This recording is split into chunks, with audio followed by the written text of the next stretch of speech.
Ini ada video Habib yang luar biasa legowo. Beliau rela tidak dipanggil Habib. Andai kan sikap-sikap Habib dari dulu seperti ini ya mungkin tidak akan terjadi seperti ini ya. Ini kita lihat bersama videonya. Kalau Kiai Imad bilang, oh ente nggak bisa, ente tertolak, ente rungkat sebagai Habib, ya udah terima aja. Ngapain juga kita ngotot-ngotot gitu. Ya suatu ketika Rasulullah SAW jalan, ada orang yang nggak senang sama Rasulullah. Manggilnya apa? Muhammad. Muhammad, coba bayangkan. Allah aja nggak pernah manggil nama. Allah selalu katakan ya Rasulullah atau Muhammad Nabi. Itu kan ada sebelum atau sesudahnya. Ini orang yang nggak senang sama Rasulullah, panggil nama doang. Muhammad, sini. Terus Rasulullah nggak datengin, enggak. Nabi datengin, Nabi sampaikan ya kemuliaan. Ya bahkan ketika orang itu minta apa yang dipunya sama Nabi, yang orang itu cuma manggil nama Muhammad doang dikasih. Coba bayangin. Nah kita cuma nggak dipanggil Habib aja udah. Set marahnya perlu. Tapi sayang ya kemudian komentarnya malah ini dari Munikanto. Kebusukan Habib palsu kan udah ketahuan, bener nggak usah ngotot. Gak jadi Habib kan bukan akhir segalanya daripada hidup terus membohongi umat dan bohong pada diri sendiri. Komentar-komentarnya malah nggak mendukung ya, harusnya ya kita dukung lah, ini sudah bagus banget. Nah, ya udah kalau lu terima ngapain juga bandingin elu sama Nabi. Ini keras ini komentarnya. Ini komentar-komentarnya guys, itu bisa kita lihat. Ada satu komentar yang bagus ini dari Haryanto 100. Kalau dari dulu para Habib ini berkelakuan baik, berperilaku sopan, lembut, saling menghormati, dermawan, walaupun bukan dzurriyyah Rasul pun kita nggak akan curiga dan akan tetap hormat sama mereka. Tapi setelah melihat kebanyakan kelakuan mereka jauh dari sifat dan karakter Nabi, ya kami curiga. Jadi akhirnya muncullah tesis Kiai Imaduddin dan kami mendukungnya.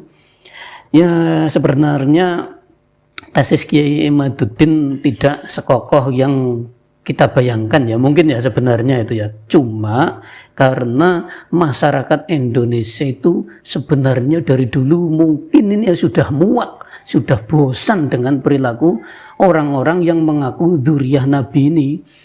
Nabi Muhammad Shallallahu Alaihi Wasallam terkenal banget. Beliau tidak pernah meminta. Bahkan suatu ketika para sahabat itu heran. Nabi Muhammad Shallallahu Alaihi Wasallam ngimami, setelah ngimami kok melewati para sahabat langsung kembali pulang. Ternyata setelah ditanyakan karena apa? Ternyata karena Nabi Muhammad Shallallahu Alaihi Wasallam itu punya harta waktu itu emas ya, tapi belum dibagikan. Jadi Nabi Muhammad Shallallahu Alaihi Wasallam itu kalau punya harta cepat-cepat dibagikan.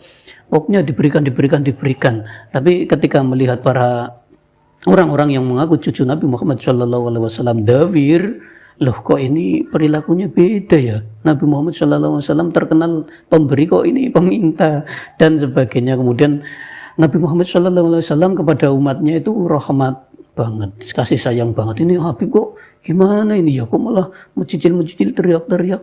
Wah akhirnya ya seperti itulah. Akhirnya kebosanan, keboringan kepada melihat sikap-sikap mereka menimbulkan kemuakan di alam bawah sadar. Dan puncaknya ketika ada tesis Kiai Imaduddin, orang yang membacanya karena sudah dilandasi perasaan seperti itu tadi yang saya katakan, muak itu, akhirnya ya mendukung. Ini pernyataan dia sendiri ya, langsung mendukung. Dan nanti andai pun, ini menurut saya, andai pun tesis Kiai Imaduddin Utsman Rungked, tetap akan selalu ada pendukungnya. Mereka akan meyakini seyakin-yakinnya bahwa para Habib ini bukan dzurriyyah Nabi Muhammad Shallallahu Alaihi Wasallam. Apalagi kemarin ada kesaksian-kesaksian dari orang-orang yang katanya sudah bermimpi ketemu Nabi Muhammad Shallallahu Alaihi Wasallam dan menanyakan apakah para Habib ini, klan dari Ba'alwi ini, apakah dzurriyyah engkau ya Nabi Muhammad Shallallahu Alaihi Wasallam? Ternyata dijawab tidak. Ya itu klaim sepihak ya, kita tidak bisa membuktikan mimpi dia itu benar apa enggak bisa dipasang kamera ketika dia mimpi ya. Tapi itu sudah mengindikasikan bahwa sebagian rakyat Indonesia sudah benar-benar meyakini klan Ba'lawi ini bukan dzurriyyah Nabi Muhammad Shallallahu Alaihi Wasallam. Jadi ini memang sudah kronis ya, sudah parah ya. Walaupun nanti di debat tanggal 10 September 2024 di UIN Wali Songo, misalkan pihak Rabithah Alawiyah menang dalam debat itu dan bisa menghancurkan tesis Kiai Imad, itu tidak akan berpengaruh banyak sebagaimana tes DNA. Tes DNA itu kan kemarin diharapkan bisa menyadarkan para habib bahwa mereka bukan keturunan Nabi Muhammad Shallallahu Alaihi Wasallam. Malah setelah dites DNA kemudian hasilnya G, beliaunya malah menyiratkan kemarahan yang luar biasa sehingga malah menantang mubahalah, menantang saling melaknat.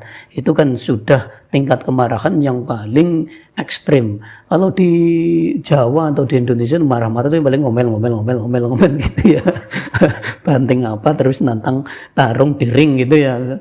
Tapi ini menantang mubahalah satu keluarga, dunia, akhirat, itu yang sudah kemarahan tingkat paling tinggi.